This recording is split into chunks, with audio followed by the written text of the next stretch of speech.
Hello and welcome to A Life of Compounding Interest. Thanks so much for joining us.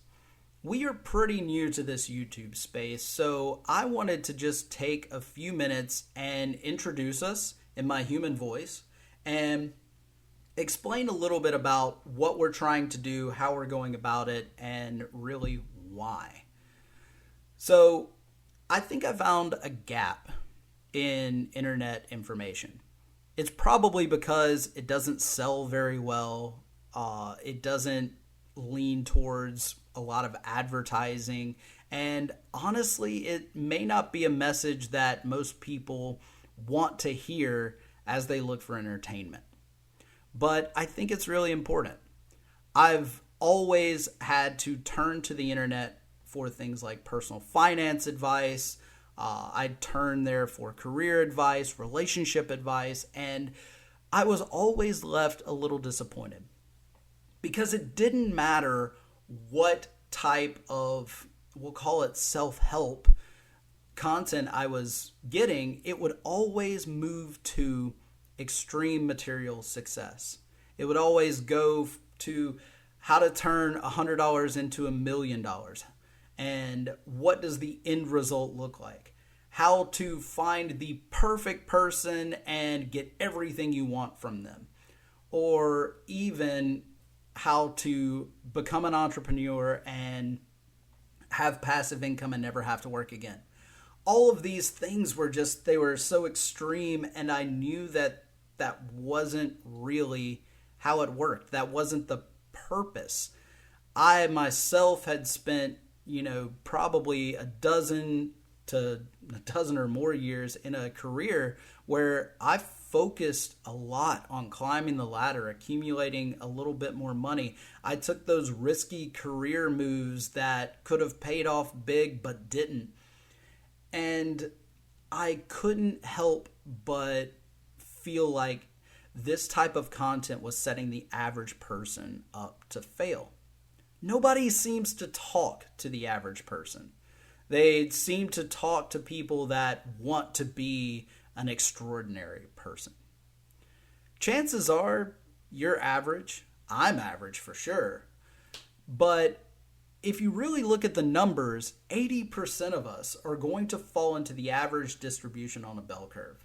We are going to be, for the most part, an average person and not really that extraordinary. If that's the case, then why does everything point to go and be more? When you actually sit down and realize that the average household income is closer to $75,000 a year than it is to $300,000 a year that they're telling you that you can make with this passive income scheme, you start to realize where that disconnect really is. So what I wanted to do was talk to that average person. Give the average person advice that average people need. People that don't want to, sacrifice their entire life to achieve a little bit more money. I'll mix this up with a story. So after I had had my second child, I was at a very stressful point in my career. I was actually encountering moral, ethical, existential crises, seemed like at every turn. I didn't grow up with responsible adults and really didn't have any men in my life to turn to ask, hey, what's going on? How do I handle this? And what do I need to look out for? And I had finally gotten the courage to start asking some people in my life, and I realized that the person that I really wanted advice from was my grandfather. My grandfather had known me my entire life. We were fairly close, and I didn't really talk about those things with him. And by the time I was ready to ask these questions and needed answers the most, he had late stage Alzheimer's. He was on his way out, and any time that I saw him, he wasn't really there. And that probably hurt the most, knowing that by the time that I finally was ready to ask those questions and to see what answers he could give me, it was too late. And I'm the oldest of a large family, so I had lots of younger siblings that I knew without a doubt would find themselves in the same place. And I might have kids that end up in that same place. This was the same time that I had to reset my idea of what my life expectancy was, and it was much shorter than I had originally been planning on. But I didn't want the younger people in my life to go through that. I wanted them to have somewhere to turn and get some answers. And so really what I did was I just started writing a book. I started writing a book about the things that had made me what I thought was pretty successful. I wasn't rich, but I had a great career. I didn't have an education as a young person. I didn't go to school for after about third grade or so. And I still managed to obtain a college degree. I didn't have money, and I still learned how to save and invest and accumulate something of a modest amount of wealth and security.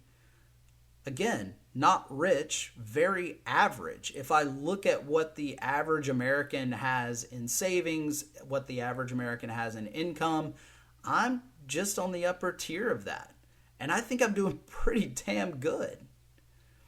And so this book that I wrote was called A Life of Compounding Interest. And what I wanted to focus on there was basic financial principles, because I continued to find that young people weren't being given this information. Just how does compound interest work? How does currency work? How does just standard interest on a car loan work? I was running into way too many young people that didn't have these answers. So I started with that, and I wanted to weave it into concepts that actually led to what I thought was a holistic, good life. Just being able to make the right decisions. And in this process, really what I realized was that I have always thought somewhat economically. Even if I didn't know that that's what I was doing, everything that I had done in my life was something of a cost-benefit analysis, trying to figure out if I could produce the best possible outcome with the information that I was given. And one of those things is you always think that everybody thinks exactly like you, when in fact they don't. And so putting this book out, it wasn't at all to say, this is the way that you should go, this is the way you should think. No, this is a framework of thinking that somebody has that might help someone else. It is something that I think that more people in the world should be able to do, but don't, probably because they were never given this information, fed up in this sort of way. So, A Life of Compounding Interest, basic financial principles tied in with just overall living a good life, making good decisions, avoiding pitfalls as a young person in today's world. Because today's world is insanely complicated. Just how we manage our personal finance is so much more complicated than our grandparents, for sure. In a world where retirement savings were tied to your long-term career in many cases, you had social safety nets that you could lean on. As those things go away, the old advice doesn't really suit anymore. But a lot of the principles actually still do. Whether it's saving more, minimizing expenses, learning how to keep your expectations in check. Those type of ideas really do have a place in this world, and they're not being talked about enough, and they're not being talked about in a healthy way. Again, if I go to the personal finance world, it's you shouldn't be buying a latte, you should be saving every penny that you have. You should have a 60% savings rate. All of those things are just extreme and not attainable for the average person. So, what we want to do, if I really distilled it down, is I just want to give people ideas to help define and execute on a successful life. That's it. Because somebody else's definition of a successful life will be different from mine. And the way that somebody goes about achieving it will naturally have to be different. And nothing that I talk about is in absolutes. There are fallacies in absolutely everything. I do not want to give financial advice. I do not want to give solid relationship advice catered to your specific situation. No, I want to give you overarching concepts from somebody's point of view that is probably closer to you and will remain closer to you than someone out there just trying to sell advertisements, try to get more clicks. I can go ahead and tell you that being a YouTuber was not on my list of career wants. In fact, I like to use the machine read function for most of my writing. If you've checked out our channel so far, you'll see that there's a number of videos on there that they're read by AI. Me personally, I've worked in the tech space and I really don't buy into a lot of AI. So if I use artificial intelligence for anything or the chat GPTs, it really is for very low level tasks. And I'm finding it useful for things like reading the content. So my listeners don't have to listen to my voice. I'm also pretty terrible at this point in time at video editing, audio editing, and so I'm not going to promise anyone at this phase the highest quality content. What I'm really looking for at this phase of the game is trying to reach a number of people, get some feedback on, do you find this useful? Is this kind of content actually helping people? And if it is viable on that level, then I am all for investing in higher quality equipment. I'm all for investing more in videos and really showing faces eventually. But the truth is right now I have a day job and I'm not going to disillusion myself into thinking that everybody will find my content kosher. A lot of people will disagree with many of the topics that I breach, especially when it comes to relationships and expectation setting. I'm not quite ready yet to take that dive into putting my personal self out there on YouTube because, as I mentioned, I have a family to feed and the day job pays those bills. But I do hope that as you're looking at this, I know that there are people out there much better than I am at generating this type of content. If you've got better programs, better services that can help make these videos better for you, the listener, please leave them in the comment. I want this to be a community where we can actually start to talk about things and lift each other up. I don't like bashing culture. I have found myself on the business end of the gender war things, and I find both sides ridiculous. I have had people try to drag me into politics, and I don't want to be in politics. No, all I want to do is just help people conceptualize what's going on in the world and how to orient themselves in it.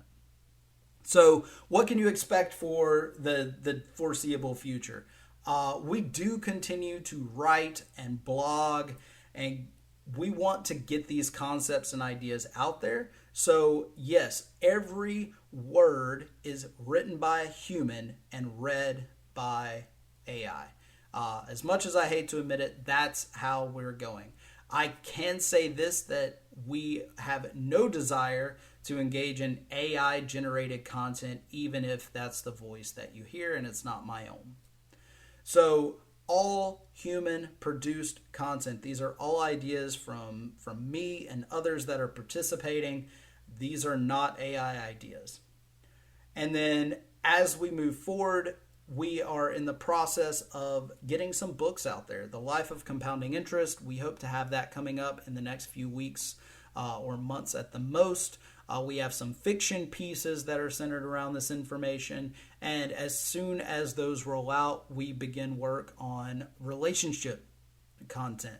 So I really want to be able to use this platform as a way to break down some of these ideas. If you love what you're hearing, please keep an eye out for the books. Please follow our blog. I promise you the words are better than listening to my voice all the time. But I really just hope that we can help people think about things in a slightly different way. I appreciate so much you tuning in.